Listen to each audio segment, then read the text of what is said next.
Hello everyone, welcome back to my channel. In this video we are going to answer a few questions like what is yoga? Is it necessary for a person to do asana and pranayama meditation to be practicing yoga? What types of yoga are there? Where has this word yoga came from? And about the writer. One thing I would like to tell you guys is whatever that I'm gonna be talking today, this is not teaching at all. This is just sharing of the knowledge that I have gained from the Yoga Institute and the books. So let's start. What is yoga?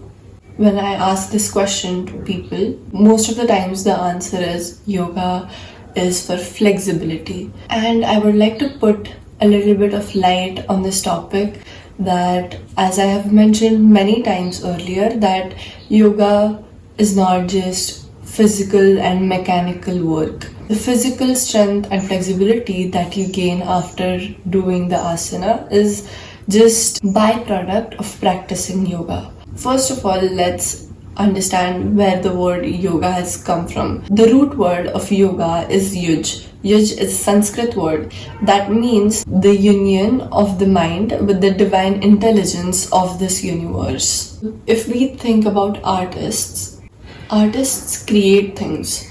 And you know who else creates things? The divine intelligence. That is why I think artists are so crazy, because when they're doing their art, they're so into it. The concentration, that is kind of a meditation, right?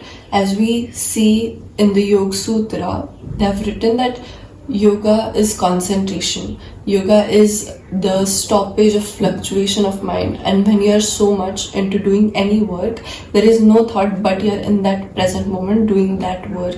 And that is when you get connected to the divine intelligence of the universe. And that is why when the artists create an art piece, it is so mesmerizing.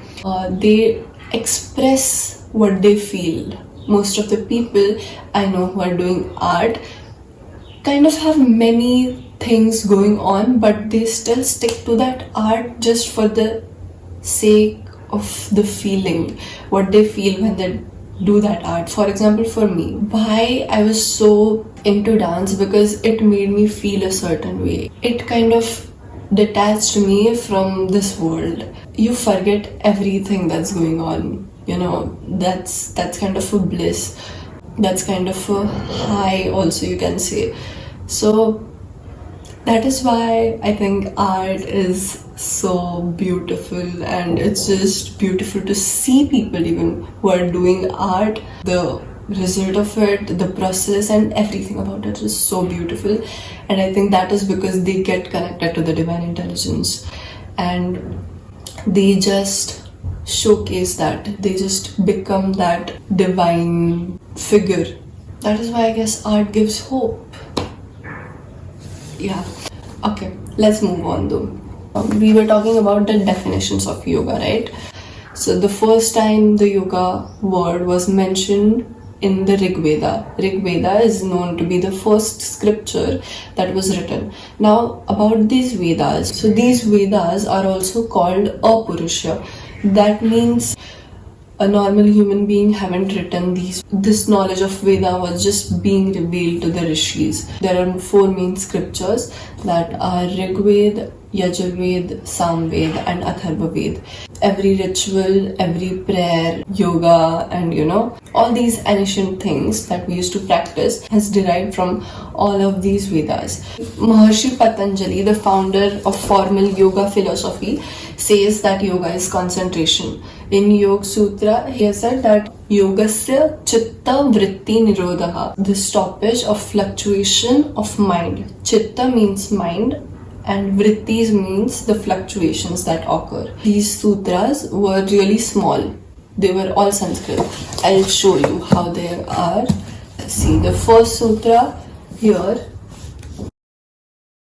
they're very small aphorisms. Sanskrit is a very hard language. So Maharishi Vyas was the first commentator and he said that yoga is samadhi. So samadhi is the highest level of concentration.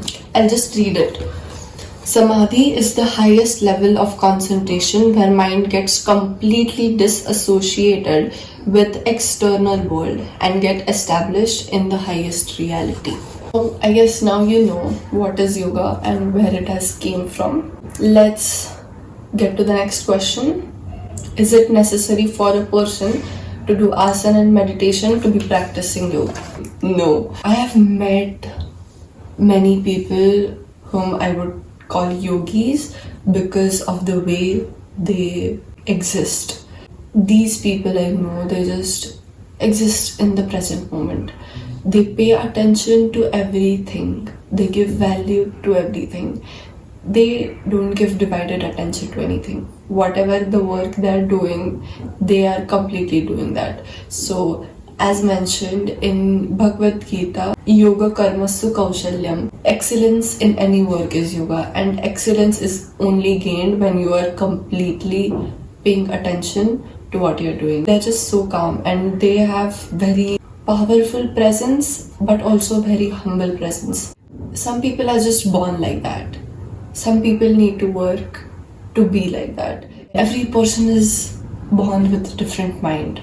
And it is the karmas of their past, they have worked on their mind before, and that is why when they're here, this mind is already leveled up.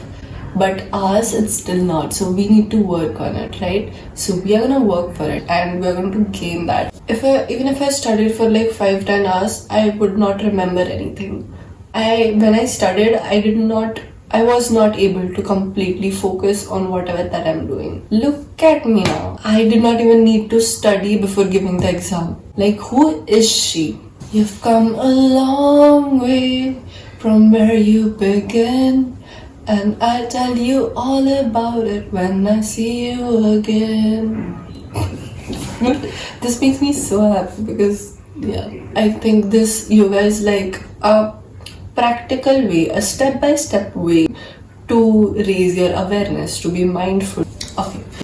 That is what moksha is, I think. Liberation. When you will completely understand this mind with that concentration, you will be able to transcend yourself. You will be able to control every single thing in your body. You will understand that this body is not physical, but made up of energy, made up of emotions. When we are doing asanas, if you know, there are many people who cry or laugh or get excited after doing the asanas or while they're in asana. So there are parts of our body that holds our emotions. When you're stressed, your back, this part really gets tightened, If you stress too much, then you may get diabetes or you may get hypertension. Every single physical illness that you get always starts with the mind. Even in psychology, I'm also learning psychology, and it is the same thing. 90% of the illnesses, diseases, physical, start with the mind. So that is why even going to psychologist is important, because there are traumas inside you that are yet to be healed. Maybe you faced something when you're a child. As we grow older, you see many personalities. Some are very outgoing, some are very insecure, some are not expressing, or some express a lot. All these personalities are built up based on how they have experienced. If it is called conditioning. So if I do something and I'm appreciated for that, then I'll keep doing that. If I do something and I'm not appreciated but punished for that, then I won't do it again. I'll get afraid to do anything. So that is why if there are some blockages in you, if there is doubt in you or insecurity or anything, it is because of how you have grown. And to release that, you need to look deeper into yourself. Why, if you're getting angry over something or any emotion that you feel is just a reflection of your own thing.